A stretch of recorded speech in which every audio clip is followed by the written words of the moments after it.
घर के आंगन में ईंट बिछवाना चाहता है। यदि आंगन की लंबाई 20 मीटर और चौड़ाई 15 मीटर हो तथा एक ईंट की लंबाई 80 सेंटीमीटर तथा चौड़ाई 25 सेंटीमीटर हो तो उस आंगन में कितनी ईंट लगेगी।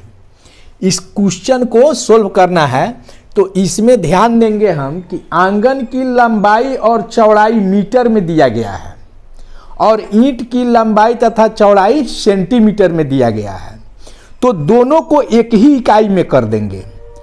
और ज़्यादातर लड़के जो है इसी में गलती कर देते हैं, जब दोनों को एक इकाई में कन्वर्ट नहीं करेंगे तो वहाँ गलती हो जाएगी। तो चलिए हम इसको सोल्व करते हैं। आंगन की लंबाई, आंगन की लंबाई 20 मीटर। हम इसमें इस आंगन की लंबाई 20 मीटर को सेंटीमीटर में कर देते हैं। इसका दूसरा तरीका, इस ईंट की लंबाई चौड़ाई सेंटीमीटर को मीटर में भी बदलकर बना सकते हैं आप।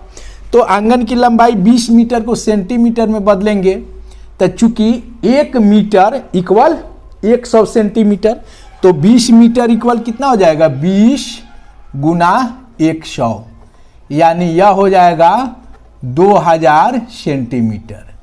आंगन की लंबाई को हम सेंटीमीटर में बदल दिए 2000 सेंटीमीटर, तथा आंगन की चौड़ाई दिया है, तथा आंगन की चौड़ाई, आंगन की चौड़ाई 15 मीटर दिया गया है, तो इसको भी हम बदल देंगे सेंटीमीटर में, यानी 15 गुना 100, यानी यह हो जाएगा 1500 सेंटीमीटर। चूंकि ये आंगन आयताकार है, इसकी लंबाई चौड़ाई को हम सेंटीमीटर में इसलिए बदले हैं कि इसमें ईंट जो बिछाना है उसकी लंबाई चौड़ाई सेंटीमीटर में दिया गया है।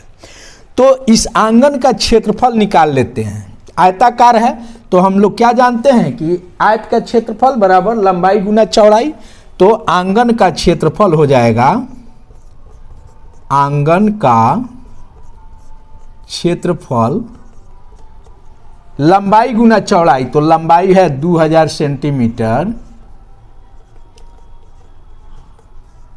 गुना चौड़ाई है 1500 सेंटीमीटर। गुना करेंगे तो क्या हो जाएगा, ये 15 दूना 30 और इस पर 0 हो जाएगा, 3 2 5, इकाई दहाई सैकड़ा हजार 10,000 लाख 10 लाख, यानी 30 लाख सेंटीमीटर स्क्वायर, यानी इसको बोलते हैं वर्ग सेंटीमीटर। ठीक है, ये आंगन का क्षेत्रफल हो गया 30 लाख वर्ग सेंटीमीटर। अब इसमें हमको ईंट बिछानी है, हमको नहीं अमरेश को, ध्यान रखिएगा, अमरेश के आंगन में ईंट का सोलिंग करना है। तो ईंट की लंबाई चौड़ाई दिया गया है। अब एक ईंट की लंबाई चौड़ाई दिया गया है तो उसका क्षेत्रफल हम निकाल लेंगे। एक ईंट का क्षेत्रफल पहले निकाल लेते हैं। तो यहां लिखेंगे ईंट की लंबाई, ईंट की लंबाई इक्वल कितना है 80 सेंटीमीटर तथा चौड़ाई, तथा चौड़ाई जो है इसका है 25 सेंटीमीटर। एक ईंट की लंबाई है 80 सेंटीमीटर तथा चौड़ाई है 25 सेंटीमीटर। तो ईंट का क्षेत्रफल निकालिए। ईंट का क्षेत्रफल, चूंकि यह भी ईंट भी होता है आयताकार, तो ईंट का क्षेत्रफल लंबाई गुना चौड़ाई यानी 80 सेंटीमीटर गुना चौड़ाई है इसका 25 सेंटीमीटर। गुना कीजिए, 25 × 200 और 1 0 हो जाएगा, यानी 2000 वर्ग सेंटीमीटर वर्ग सेंटीमीटर। एक ईंट का क्षेत्रफल आ गया 2000 वर्ग सेंटीमीटर। आंगन का क्षेत्रफल आ गया 30 लाख वर्ग सेंटीमीटर।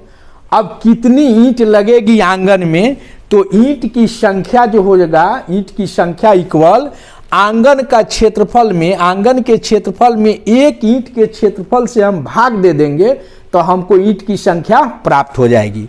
तो यहाँ लिखेंगे हम ईंट की संख्या, यानी आंगन में लगने वाले ईंट की संख्या इक्वल आंगन का क्षेत्रफल। तो 30 लाख वर्ग सेंटीमीटर है, तो यहाँ लिखेंगे 30 लाख बटा एक ईंट का क्षेत्रफल कितना है 2000, तो यहाँ लिखेंगे 2000। अब कटा दीजिए 3 जीरो से इसका 3 जीरो और ये कट जाएगा 15 दूना 30, 1500। उसके आंगन में, अमरेश के आंगन में कितना ईंट लगेगा, 1500 ईंट लगेगा। तो पूरा आंगन जो है ईंट से ढक जाएगा। तो इस क्वेश्चन को